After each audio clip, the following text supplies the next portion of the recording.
2월 9일 청주 새삼교회 주삼 큐티 온라인 새벽 기도를 여러분들과 함께 드리겠습니다. 오늘도 큐티에 동참하시는 모든 분들의 영혼이 잘된 같이 범사가 잘되고 강건하시기를 축복합니다. 함께 찬송가 345장 찬양하겠습니다.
찬양하도록 하겠습니다.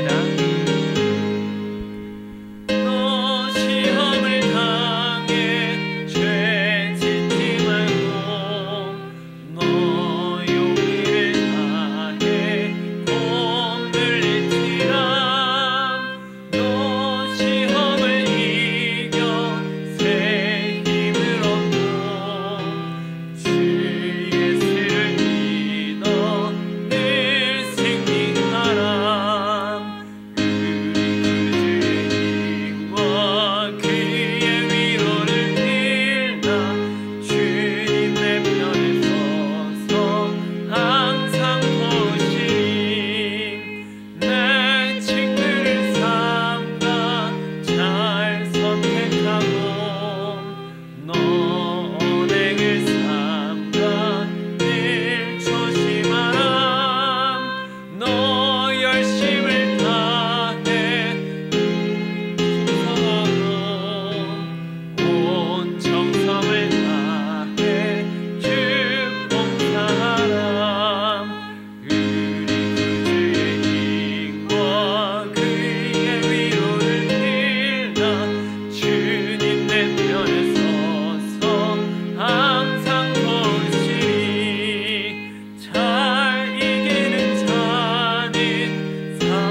기도합니다. 우리 구주의 힘과 그의 위로를 빌라 주님 내 편에 서서 항상 도우시니. 아멘. 함께 주기도문으로 기도하겠습니다. 하늘에 계신 우리 아버지의 이름을 거룩하게 하시며 아버지의 나라가 오게 하시며 아버지의 뜻이 하늘에서와 같이 땅에서도 이루어지게 하소서. 오늘 우리에게 일용할 양식을 주시고 우리가 우리에게 잘못한 사람을 용서하여 준 것 같이 우리 죄를 용서하여 주시고 우리를 시험에 빠지지 않게 하시고 악에서 구하소서. 나라와 권능과 영광이 영원히 아버지의 것입니다. 아멘. 이제 다 함께 나 주님의 기쁨 되기 원하네 찬양하겠습니다.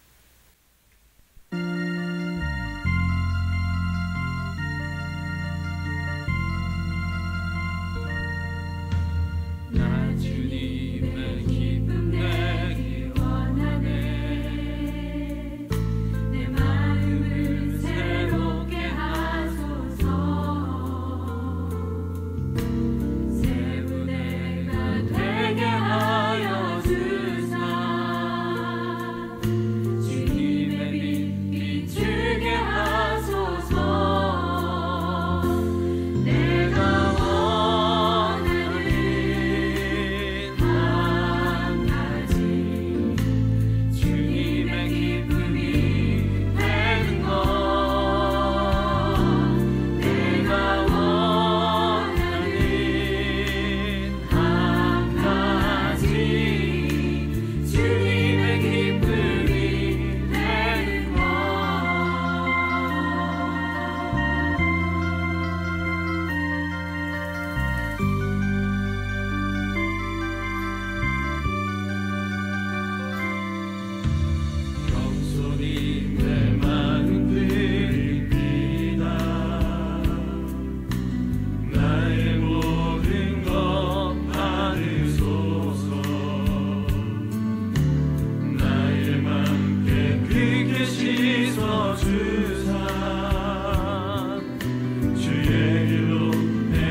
우리에게 주시는 하나님의 말씀입니다. 새삼가족 성경 읽기는 시편 84편을 함께 읽도록 하겠습니다.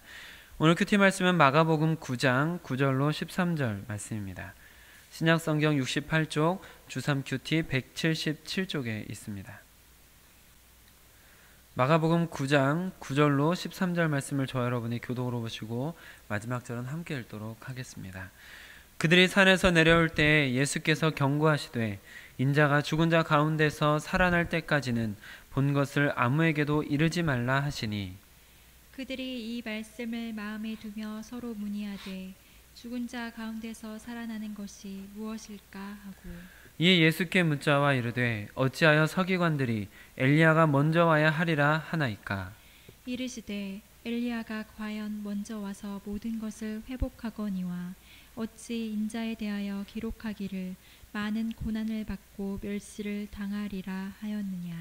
그러나 내가 너희에게 이르노니 엘리야가 왔으되 기록된 바와 같이 사람들이 함부로 대우하였느니라 하시니라. 아멘. 오늘 이 말씀은 하나님께서 우리에게 주신 하나님의 말씀입니다. 이 말씀을 기도로 받도록 하겠습니다.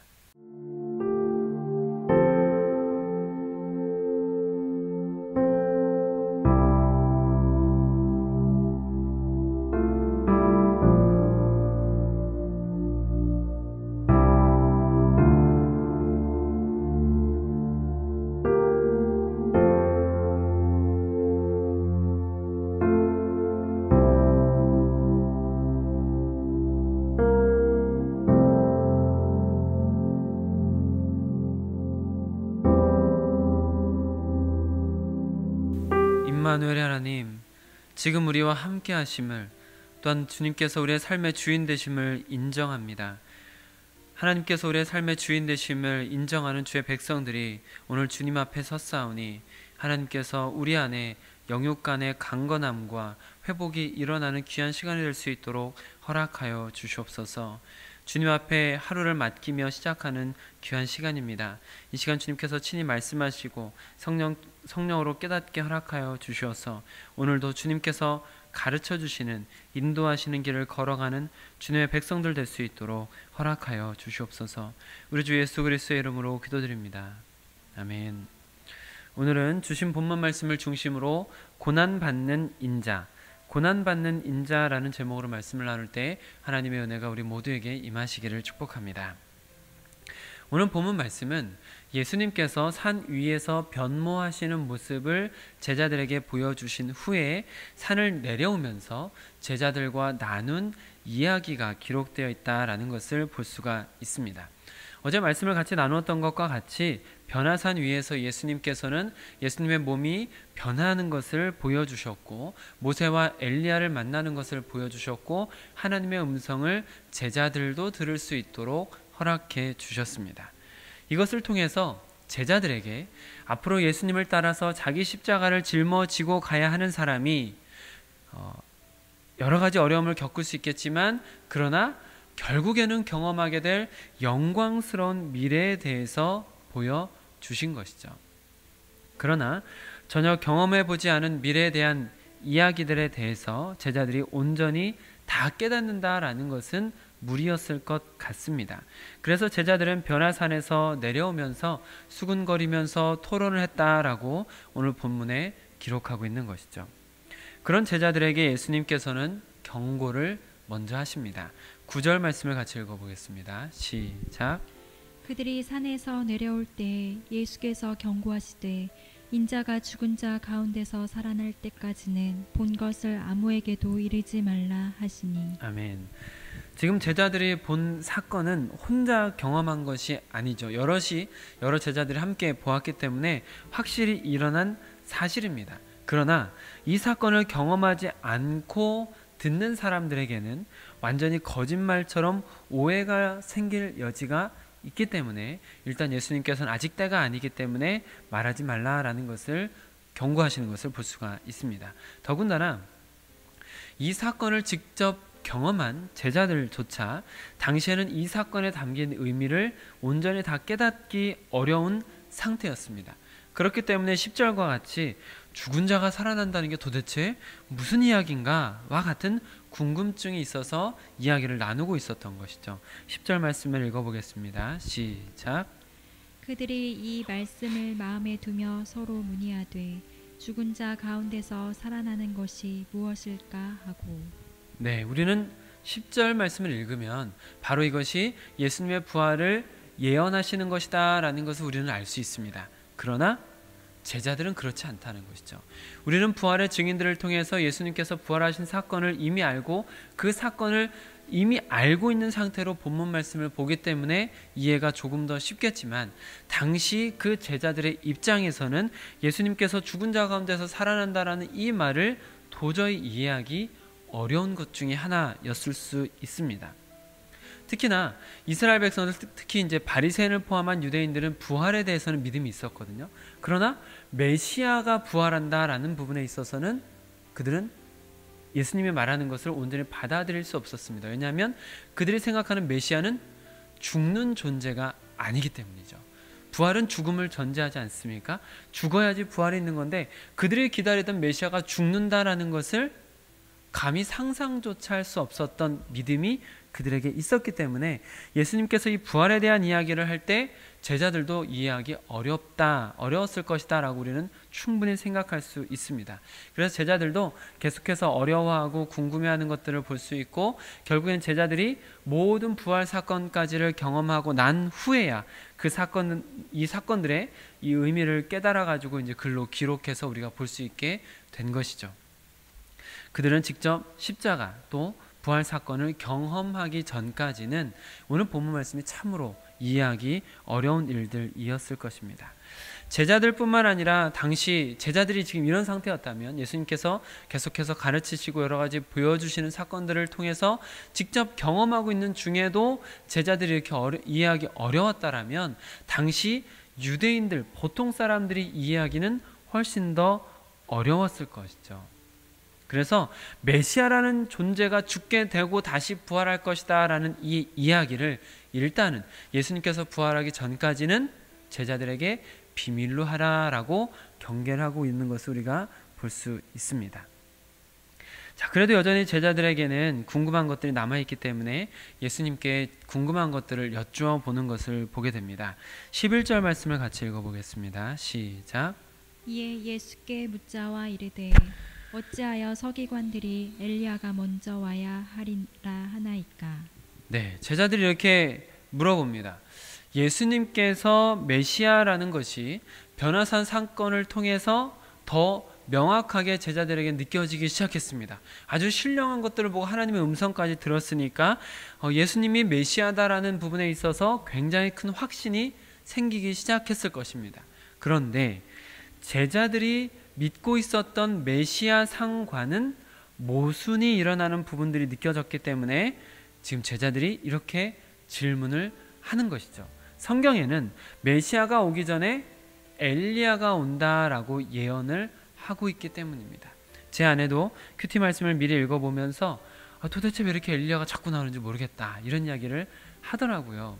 근데 그것이 지금 우리가 충분히 알고 이 본문을 보면 이해할 수 있는 부분이지만 우리가 이 사전 지식들을 모르면 충분히 왜 엘리야를 계속해서 언급하는지 궁금할 수 있는 부분입니다. 그래서 이 부분을 짚고 넘어가야 되는데 당시에 유대인들은 서기관들을 통해서 또 종교 지도자들을 통해서 성경을 배우는데 그들이 성경을 배우면서 자연스럽게 가지고 있었던 인식은 메시아가 오기 전에 엘리야가 온다라는 것입니다. 그 근거가 되는 성경의 말씀이 말라기서 4장 5절에 있습니다. 한번 읽어보실까요? 말라기서 4장 5절입니다. 말라기 4장 5절 말씀 시작. 보라, 여호와의 크고 두려운 날이 이르기 전에 내가 선지자 엘리야를 너희에게 보내리니. 아멘. 여기에 분명하게 엘리야를 먼저 보내겠다라고 말씀하시고 계시기 때문에 이스라엘 백성들은, 유대인들은 당연히 메시아가 오시기 전에 엘리야를 먼저 기다리고 있는 것이죠. 그런데 아직 엘리야가 나타나지 않았습니다. 엘리야가 아직 나타나지 않았는데 예수님이 메시아라고 하시니까 제자들의 입장에서는 뭔가 성경과 모순되는 듯한 예수님의 메시아성에 대해서 아직은 의문이 더 생길 수 있는 상황이다라고 볼 수 있는 것이죠. 그래서 예수님께서 12절과 13절에 그 엘리야에 대한 설명을 더 해주시는 것을 볼 수가 있습니다. 12절 13절 읽어보겠습니다. 시작. 이르시되 엘리야가 과연 먼저 와서 모든 것을 회복하거니와 어찌 인자에 대하여 기록하기를 많은 고난을 받고 멸시를 당하리라 하였느냐. 그러나 내가 너희에게 이르노니 엘리야가 왔으되 기록된 바와 같이 사람들이 함부로 대우하였느니라 하시니라. 아멘. 예수님께서는 엘리야가 이미 왔다고 말씀하십니다. 그리고 그의 사역은 먼저 와서 모든 것을 회복하는 것이었고, 그리고 그러나 사람들이 그를 함부로 대우하였다라고 지금 예수님께서 말씀하신 것이죠. 당시 제자들에게는 또 이것도 난해한 말씀이었을 수 있습니다. 물론 이제 나중에 제자들이 알게 되고 우리도 성경을 통해서 알게 되죠. 이 부분이 지금 누구를 말하는 건지 여러분 아시죠? 엘리야가 누구입니까? 여러분 아시죠? 이것은 예수님께서 전에도 직접 말씀하신 적이 있습니다. 마태복음 말씀을 한번 찾아보겠습니다. 11장 13절 14절 예수님께서 직접 엘리야에 대한 언급을 하고 그 엘리야에 대한 설명까지 하시는 것을 보게 됩니다. 마태복음 11장 13절 14절 읽어보겠습니다. 시작. 모든 선지자와 율법이 예언한 것은 요한까지니 모든 선지자와 율법이 예언한 것은 요한까지니 만일 너희가 즐겨 받을진대 우리라 한 엘리야가 곧 이 사람이니라. 아멘. 누굽니까? 엘리야가 누구입니까? 요한이라고 말하고 있죠.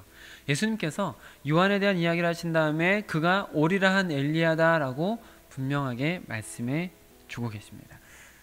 이와 같이 예수님께서 먼저 세례 요한에 대한 말씀을 하셨다, 엘리야라고 말씀을 하셨다라는 것을 볼 수 있고, 오늘 본문으로 돌아오면 그 세례 요한이 예수님의 말씀처럼 먼저 회복하는 사역을 감당했습니다. 사람들에게 세례를 베풀면서 사람들의 마음을 다시 하나님께로 돌이키게 하는 중요한 사역을 한 것이죠. 아시는 분은 아시겠지만 말라기와 또 마태복음 사이에 300년, 400년 정도 되는 그 신구약 중간사, 하나님께서 침묵하셨던 시기가 있었습니다. 선지자도 없고 아무런 예언도 없었던 그 시기가 있었다가 요한이 오면서 이스라엘 백성들이 다시 하나님 앞에 나올 수 있는 길이 열리고 있었던 것을 여러분께서 아실 것입니다. 세례 요한의 사역을 통해서 다시 하나님께로 사람들의 마음이 돌이켜지면서 그 사역을 통해서 메시아께서 오실 길을 예비하시는 하는 그런 사역을 세례 요한이 감당했던 것이죠. 그리고 예수님께서 오늘 본문에서 말씀하시는 것처럼 사람들이 세례 요한을 함부로 대했습니다. 우리가 전에 큐티를 해서 잘 아시는 것처럼 헤롯 안티파스와 그 아내에 의해서 세례 요한은 감옥에 들어갔다가 참수형을 당해서 죽게 되었다라는 것이죠. 이것도 역시 엘리야라는 선지자가 아합 왕과 이세벨 왕비를 통해서 여러 가지 고난을 당하고 힘들어했던 것과 유사한 모습을 보여주고 있는 것이죠. 그러니 성경에서 예언하고 있는 그대로 지금 이루어지고 있는 것이다 라고 제자들에게 가르쳐 주시는 것이죠. 예수님께서 메시아이시다 라는 것을 제자들이 믿을 수 있도록 차근차근 설명을 해주신 것입니다. 즉 메시아 길을 예비하는 엘리야의 역할을 세례 요한이 예수님의 길을 예비하면서 행했다라고 알려주신 것이 12절, 13절 말씀입니다. 더불어서 오늘 본문 속에 특별히 12절에 예수님의 고난에 대한 말씀을 언급하고 계십니다. 이것은 전에 예수님께서 베드로에게 좀 무서운 말씀을 하셨었죠. 기억나십니까? 사탄아 내 뒤로 물러서라 이런 말씀이었습니다. 이 말씀에 대한 설명이 좀 담겨져 있다라고 볼 수 있습니다. 마가복음 8장 31절에서 예수님께서 하셨던 말씀 한번 찾아보실까요? 마가복음 8장 31절 같이 읽어보겠습니다. 시작. 인자가 많은 고난을 받고 장로들과 대제사장들과 서기관들에게 버림받되어 죽임을 당하고 사흘 만에 살아나야 할 것을 비로소 그들에게 가르치시되. 여기서 예수님께서 예수님의 고난 또 십자가의 죽음에 대한 이야기를 미리 하신 것이죠. 그때 베드로가 그럴 수 없습니다. 그러면 안 됩니다. 라고 아주 강하게 항변합니다. 또 주일날 같이 말씀 나눴던 것처럼 이것은 거의 예수님을 꾸짖듯이 강요하면서 강하게 말한 것이다 라고 볼 수 있습니다. 그러니까 예수님께서 십자가 사역을 감당하셔야 되는데 그런 일이 있어서는 안 됩니다 라고 강하게 말했었던 것을 다시 한번 떠올려 보시면서 예수님께서 왜 그렇게 강하게 꾸짖으셨었는가를 오늘 본문을 통해서 더 정확히 우리가 알 수 있는 것이죠. 예수님께서 베드로를 그렇게 꾸짖으셨던 이유에 대한 근거를 말씀해 주시는데 오늘 12절 말씀에서 인자에 대해 기록하기를, 인자에 대한 기록이 있다는 것이죠. 어떤 기록입니까? 많은 고난을 받고 멸시를 당하리라 라는 인자가 그렇게 고난을 받고 당할 멸시를 당할 것이다라는 예언이 이미 기록되어 있다라는 것을 말씀하고 계십니다. 성경에 이미 기록되어 있는, 또 이미 예언하고 있는 대로 예수님께서 그 길을 걸어가시는 것이다 라고 다시 한번 제자들을 깨우쳐 주시는 것이죠. 그 말씀이 우리가 잘 알고 있는 이사야 52장, 53장에 걸쳐서 나오는 고난받는 종에 대한 예언이다라는 것을 알 수 있습니다. 베드로가 간과하고 있었던 메시아께서 고난을 당하셔야 된다라는 이 예언의 일부를 다시 한번 읽어보면 좋겠습니다. 이사야서 53장 4절로 9절 말씀입니다.